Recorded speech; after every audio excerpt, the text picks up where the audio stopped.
I ain't gonna be the one looking after the old lady. My husband's sharp words sliced through the air, echoed by my sister-in-law's agreement. Stunned, my brother-in-law and I exchanged glances, frozen in disbelief. Why don't you and Sarah take care of her if you're so concerned? We don't need the burden of an old woman in our home, spat my sister-in-law, her tone dripping with disdain. My husband remained silent, his lack of remorse chilling. How could they discard their own parents so callously, those who had raised and loved them? Anger simmered within me for the first time in my life. But my husband and sister-in-law were blind to a surprising truth about my mother-in-law. Sarah and her family will be taking care of me. Do you think 1 million will cover the car and accessible living accommodations? The revelation stunned us all, my mother-in-law's unexpected declaration hanging heavy in the air. In that moment, my husband and sister-in-law unwittingly sealed their fate, oblivious to the consequences of their words. My name is Sarah. At 40, I found solace in my career as an art teacher, inspired by my parents' artistic legacy. I married Gavin, Emily's son, and we raised 2 beautiful daughters, Autumn and Kate. Life was peaceful until the harsh reality struck. My mother-in-law suffered a stroke. She had always been a kind soul, treating me like her own daughter since childhood. But after Ryder, my father-in-law, passed away, she seemed to lose her spirit. I noticed a change in my mother-in-law's demeanor and made it a point to visit her often with my kids. We'd spend quality time together, even venturing out on outings that seemed to lift her spirits. But one day, I received a frantic call from my children informing me that she had collapsed. Without a second thought, I rushed to the hospital, hastily explaining the situation to my understanding boss at the art school where I taught. Upon arrival, I was met with a scene that left me speechless. My husband, sister-in-law, and kids were engaged in a heated exchange. Dad, Aunt, why would you say something like that? Grandma is your real mom, right? My children's innocent voices pleaded, only to be met with my husband's sharp retort. Shut up. You kids have no business in this. Keep your mouth shut.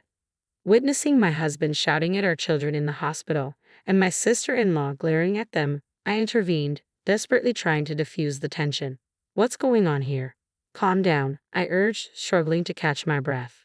But instead of cooperation, my husband and sister-in-law unloaded the situation onto me and swiftly left. It wasn't the first time my husband had treated our children and me differently, showing little concern for our well-being.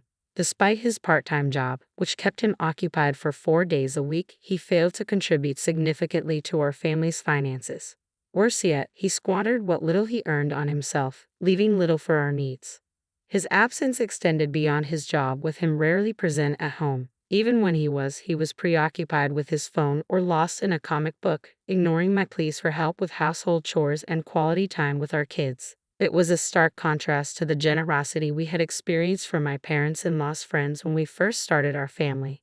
I never imagined our life would take this turn. It leads me to question if I should have given more thought to my choice of life partner.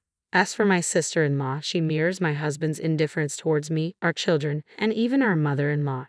It's not just with her, she treated my father-in-law the same when he was alive. Her sole interest seems to be her job as a hostess where she entertains young men. Consequently, she neglects household chores and caring for our shared home. Whenever our mother-in-law attempts to communicate with her, she snaps back with disdain, prioritizing her own time and needs. The saying "the same parents' hearts are unknown to their children" couldn't ring truer in this situation, or rather, it's even worse. Witnessing such atrocious behavior from my husband and sister-in-law left me speechless. Yet amidst this turmoil, my main concern remained with my mother-in-law, who was undergoing surgery. Prayers for her well-being filled my thoughts as I navigated through the chaos. Amidst it all, a familiar face arrived at the hospital, someone I had called on our way there. "Sister-in-law, how is Mom doing?" Shane, my husband's younger brother, stood before me, accompanied by his wife Maya and their twin daughters who were the same age as our children. Panting and drenched in sweat, they had rushed to be with us. Shane had found success as a novelist, his hobby-turned-career flourishing after one of his novels became a hit online during his university days. He married Mia 2 years after graduating and welcomed twin daughters. Now, they lived peacefully in the city, away from the family home. "She's still in surgery. It's uncertain what will happen," I informed them, grateful for their presence amidst the uncertainty. I wished I could offer words of reassurance, but faced with such uncertainty, my attempts felt feeble. However, the younger brother-in-law appeared slightly relieved, a stark contrast to the tension radiating from his older siblings. Unlike my husband and sister-in-law, he genuinely cared for us and our mother-in-law. Concerned about her aging and widowhood, he remained in close contact, frequently bringing his family back to their parents' house to check on her. These visits served as a source of comfort and strength for our mother-in-law. My in-laws, inherently kind souls, always avoided unnecessary conflict with my husband, sister-in-law, and brother-in-law since childhood. Sadly, this may have inadvertently contributed to my husband and sister-in-law's current demeanor. Yet amidst the discord, my brother-in-law emerged as a beacon of decency. Hours later, the surgery concluded and the doctor ushered us into a small room. "We've done all we could. She'll survive, but there will be lingering effects. She'll require round-the-clock care," the doctor disclosed, leaving us breathless. The prospect of my mother-in-law's recovery filled me with hope. Neglecting her care would mean enduring more interactions with my husband and sister-in-law than I cared for. Despite our reservations, my brother-in-law and I resolved to involve them. After thorough explanation and persuasion, they reluctantly agreed. Gathering at my in-laws' house, we convened a meeting while our mother-in-law remained hospitalized. Both my husband and sister-in-law attended, but their demeanor quickly soared as complaints poured forth. They adamantly declared their disinterest in caring for our mother-in-law. "I've taken care of that old hag." "Same here." Those appalling words from my husband left both my brother-in-law's family and me frozen. "Brother, sister, don't joke at a time like this. If you won't look after her, what's going to happen to Mom? Why should we care? You and Sarah can take care of her," my sister-in-law dismissively replied, fiddling with her beautifully manicured nails. My husband, too, nodded with a bored expression etched on his face. "Then we should consider placing mother-in-law in a nursing home." "What nonsense. You're suggesting we use our money for that old woman? A nursing home? Are you kidding? That's just throwing money down the drain." My brother-in-law finally erupted at their outrageous remarks. "So you're seriously abandoning Mom, not willing to care for her or even put her in a facility? Shane, you're being annoying. If you're so concerned, why don't you and Sarah take care of her? We don't need a senile old creature around," my sister-in-law spat out, her expression deeply exasperated. My husband, too, showed signs of frustration. Unable to stay silent any longer, I interjected, "Hold on, what's the meaning of this? She's your mother, and Gavin's and Shane's right. As if we cared just because she's our mom. Why do you assume we have to take care of her? Shane is her son too, so you and Shane can take care of her. Sarah, you don't have formal qualifications, but you've been caring for Mom almost every day, right? So looking after her should be a piece of cake for you, right?" With that, my sister-in-law smirked in the most disgusting way, and I no longer had the energy to argue. The situation was the same for my brother-in-law's family. We decided to bring this issue up with mother-in-law first. As we were leaving their home, my husband smirked unpleasantly, saying he wouldn't be coming home until this issue was settled. That they would so easily abandon their own mother, who had raised and loved them, left me in disbelief. For the first time in my life, I felt a deep sense of dismay. Days later, a deep anger simmered within me as my brother-in-law's family and I visited the hospital where mother-in-law lay admitted. Stepping into her hospital room, we were met with a faint smile on her lips, a feeble attempt to mask her pain. "Oh, Sarah and Shane, I'm sorry for being a bother," she murmured weakly. Each visit, she'd apologize, tugging at our hearts. "Mom, don't say such things. Look, we've brought your favorite grapes and pears. If there's anything else you'd like to eat, just tell us, and we'll get it for you," I reassured her, offering a semblance of comfort amidst the sterile hospital setting. While mother-in-law's spirits had improved, her condition remained precarious. As a side effect mentioned by the doctor, she had become paralyzed on her right side, rendering simple tasks like eating an arduous feat, necessitating assistance from the nurses. Confronted with her frailty, my brother-in-law's family and I shared a silent resolve. We knew we needed to confront my husband and sister-in-law, proposing the idea of living together to care for her. "I can't believe Olivia and Gavin would do such a thing to me," mother-in-law sighed, her voice tinged with sadness. In that moment, a pang of realization struck me. She must have sensed deep down that returning home might no longer be an option. Despite it being her own house, my sister-in-law and her husband resided there. The bitter irony wasn't lost on me. Knowing their disposition, They'd likely treat mother-in-law like a nuisance, a burden to be managed. As frustration clouded my thoughts, I couldn't shake the looming dread of my husband and sister-in-law's return, likely coercing my mother-in-law into some sort of care facility. But amidst my turmoil, mother-in-law surprised us all with an unexpected request. "Sarah, could you please fetch the banking card from the drawer of that desk over there?" With a solemn expression, she pointed to the drawer adjacent to her hospital bed. Inside lay valuable items, including the banking card I had previously brought her from her home during a hospital visit. Perplexed by her request, I retrieved the card nonetheless. With a sense of urgency, she opened it before us, revealing its contents to my brother-in-law, his wife, and me. "I've got savings here. Could you and Shane make use of it?" Her words left us stunned. The balance displayed on the card surpassed anything we had ever seen.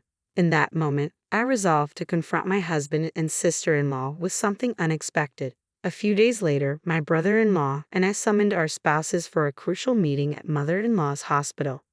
Their disdain was evident upon hearing the venue, but curiosity piqued when we mentioned that mother-in-law had important matters to discuss regarding her future. They likely assumed she had decided to relinquish the house and, of course, the money.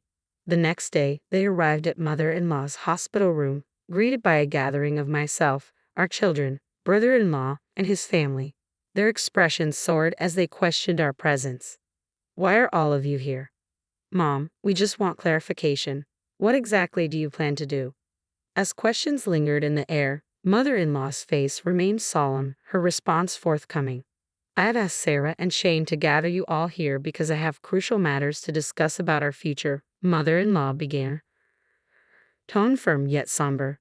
My husband and sister-in-law exchanged puzzled glances, unsure of what to expect. Taking a deep breath, mother-in-law continued, "As per your wishes, I will move out once I am discharged. I will no longer show up in front of you or interfere with your lives ever again." The gravity of her words hung heavy in the air as my husband and sister-in-law stared at her, their expressions akin to deer caught in headlights. "Sarah and Shane have filled me in on everything," mother-in-law continued, addressing their discomfort head-on. "The conversation you had about me in my house, the way you called me a terrible burden and planned to cast me out. I know it all." Before my husband and sister-in-law could respond, mother-in-law silenced them with a stern gaze. "Hold on, the conversation isn't over yet," she admonished, redirecting their attention back to her. "In exchange for my departure and our final goodbye, I'm asking both of you to leave the house as well," mother-in-law declared firmly. "Naturally, I will be cutting ties and excluding you from any inheritance." The shock on my husband and sister-in-law's faces was palpable. "From now on, I will be in Sarah's care, as I mentioned before. Would 1 million suffice to make the house accessible and purchase a new car?" mother-in-law inquired, her gaze unwavering. Upon her insistence, I retrieved the banking card tucked away in my pocket and presented it to my husband and sister-in-law. Their disbelief was evident as they stared at the balance displayed on the card. 1 million. How? What's happening? It's impossible, my husband stammered, confusion etched on his face. It's your father's legacy money. He'd been saving all this time, mother-in-law explained calmly, revealing a truth that had been kept hidden from them. Their speechlessness mirrored our own from days before. As mother-in-law concluded her revelation, the weight of the truth settled over us all. I was planning to split this money between you two, but after understanding your true feelings, I've changed my mind, Olivia Gavin. You are no longer my children. I want you to leave this house. My mother-in-law's voice cut through the air, her tone cold and final. My husband and sister-in-law were jolted back to reality by her abrupt dismissal. What? What are you saying? Gavin and I are your legitimate children too, my sister-in-law protested, disbelief etched on her face. The only child I have is Shane. Plus, I have kind daughters-in-law Maya and Sarah. You don't know them.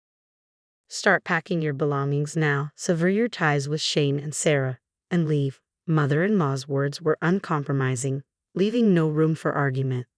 Having only ever known my mother-in-law's gentle demeanor, I was astounded to hear such harsh words from her. Her eyes bore a fierce, determined look, one that brooked no objections from my husband or sister-in-law. Though stunned into silence, I quickly collected myself, pulling out the idea card and placing it next to the bank card. Here's the thing, Gavin. I'm taking this to City Hall right after I declare what you are. Are you serious? My husband's eyes widened in shock at the sight of the divorce application I brandished. This goes to show how much you must despise me, right? Don't worry about Autumn and Kate. I'll take care of them. You just go live your life the way you want to, I declared, my voice steady despite the turmoil raging within me. The revelation sent my husband into a fit of trembling, erupting in a loud outburst. His sister joined in, yelling and lunging at my mother-in-law. Thankfully, my brother-in-law and his wife managed to restrain them, explaining the situation to the nurses who rushed over. Security was soon called, and my husband and sister-in-law were escorted out of the building, their protests echoing through the halls. With the help of a lawyer arranged by my mother-in-law, I initiated divorce proceedings. In the end, I not only received a financial settlement but also custody of our daughters. My mother-in-law's last will and testament ensured her estranged son and daughter wouldn't inherit a thing. The family home was sold, and my ex-husband and his sister were forced to move into a shabby apartment, their constant bickering annoying their landlord and neighbors. Meanwhile, I welcomed my mother-in-law into our home after her discharge from the hospital. Together with my kids, we took care of her, maintaining a peaceful and mutually supportive relationship. Despite the challenges, we found solace in our day-to-day lives, navigating them together in harmony.